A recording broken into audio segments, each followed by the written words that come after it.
In 1923, the German Reichsmark didn't just decline, it died. Gold priced in Reichsmarks went from 100 to 10 billion, not over centuries, in 5 years. And right now, sitting on my screen, is a chart that overlays that collapse against the US dollar. And the two lines are identical, not similar, identical. But here's what nobody is showing you. Where we sit on that chart to right now is the most dangerous part. Stay with me, because by the end of this video, you'll see a silver data point that made me stop breathing for a full minute, and a geopolitical event that is dismantling the dollar's power as we speak. Let me take you back 100 years. Germany, 1918. A loaf of bread costs a few marks. Professors, doctors, engineers, the most educated middle class in Europe. They saved their money, played by the rules, did everything right. By 1923, they were burning that money for heat because the paper was worth less than firewood. A lifetime of savings destroyed in weeks. An entire class of people wiped out. But here's what history doesn't emphasize enough. The people who held gold didn't just survive, they thrived. While their neighbors starved, gold holders bought houses for pennies on the dollar. Their wealth didn't just preserve, it multiplied. Because gold held its value while the currency went to absolute zero. Now you might be thinking, that was 100 years ago, a different country, a different economy. Why should you care? Because the chart on my screen right now is about to answer that question in a way that will make your stomach drop. Look at this, top chart. Gold priced in German Reichsmarks, 1913 to 1923, logarithmic scale. Each line represents a 10 times move. Gold went from 100 to 1,000 to 10,000 to 10 million to 10 billion. Now look at the bottom chart. Gold in US dollars from 1985 to today. The shape is the same. A long flat base, then a slow rise, then acceleration, then the beginning of what looks like a parabolic move. Gold from $300 to $5,500. And the pattern matches the Reichsmark chart in the early stages before the vertical explosion began. Now let me be completely transparent with you about what I'm saying and what I'm not saying. I'm not telling you the US dollar will hyperinflate like the Reichsmark. The US is not Weimar Germany. The situations differ in important ways, but here's what is universal. The pattern of a currency losing purchasing power against gold while the government prints money to fund debts and wars. That pattern has repeated in Argentina, Zimbabwe, Venezuela, and now the conditions exist here. The US dollar has lost over 97% of its purchasing power since the Federal Reserve was created in 1913. In 1913, a $20 gold coin bought you a fine suit. Today, that same coin, worth roughly $4,400, still buys you a fine suit. The gold didn't change. Your dollars changed. They lost 97 cents on every single dollar.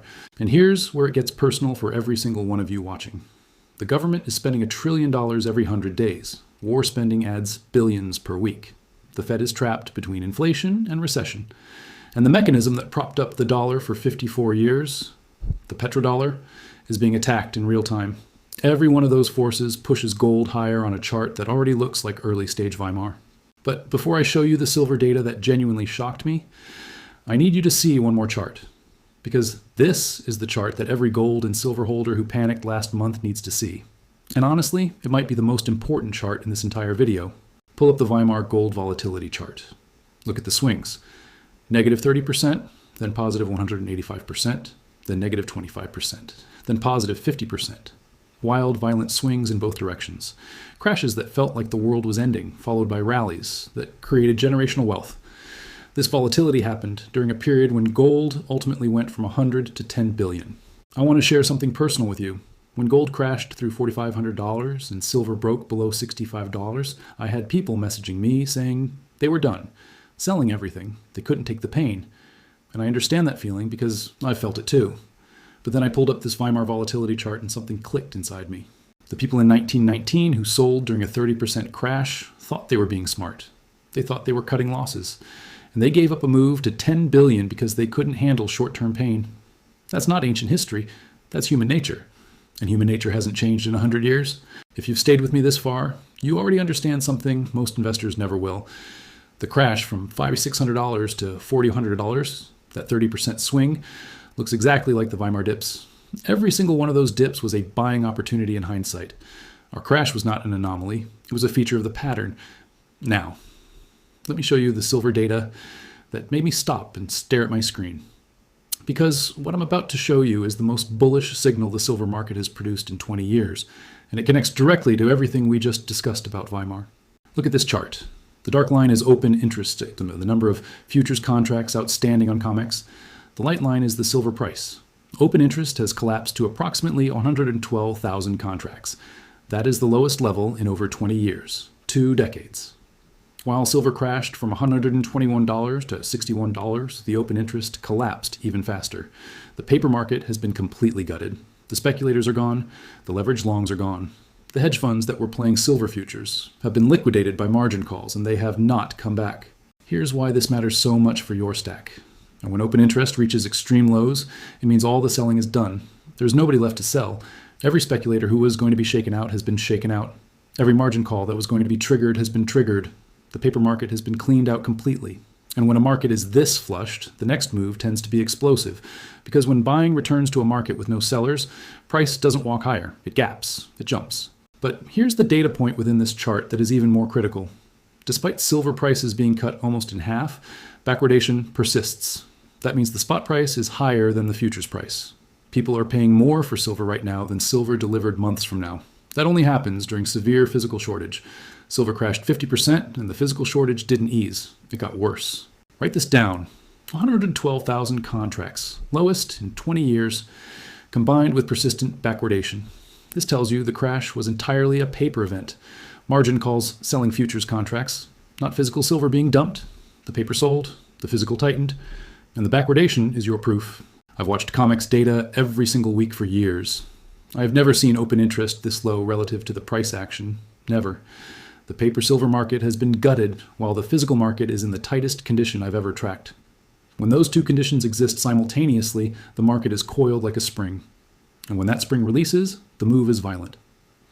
Now here's something happening right now that connects the Weimar parallel to the present day in the most direct way possible. And this is the piece that ties everything together. Pay very close attention. Iran is now insisting that only oil cargoes paid for in Chinese yuan can have free passage through the Strait of Hormuz. Let me say that again.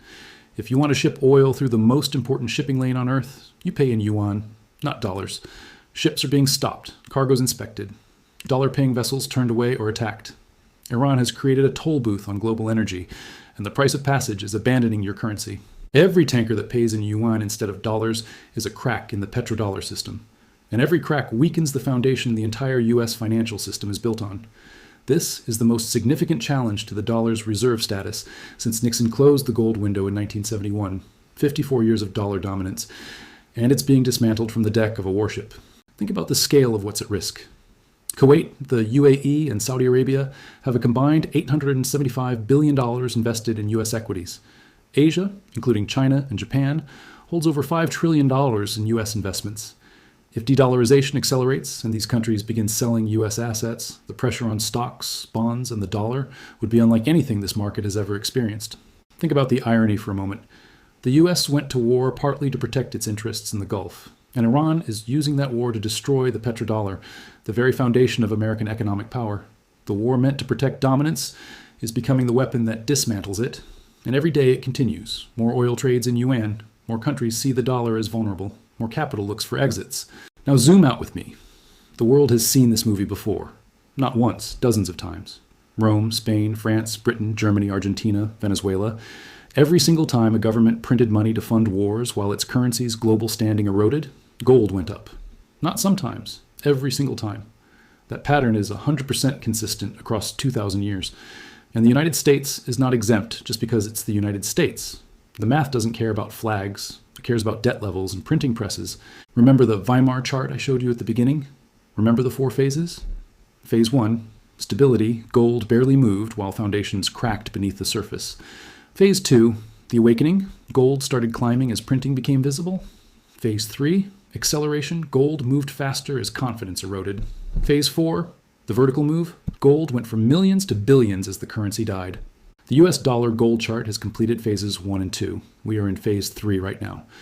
Gold going from $2,000 to $5,500 in 2 years is the acceleration phase.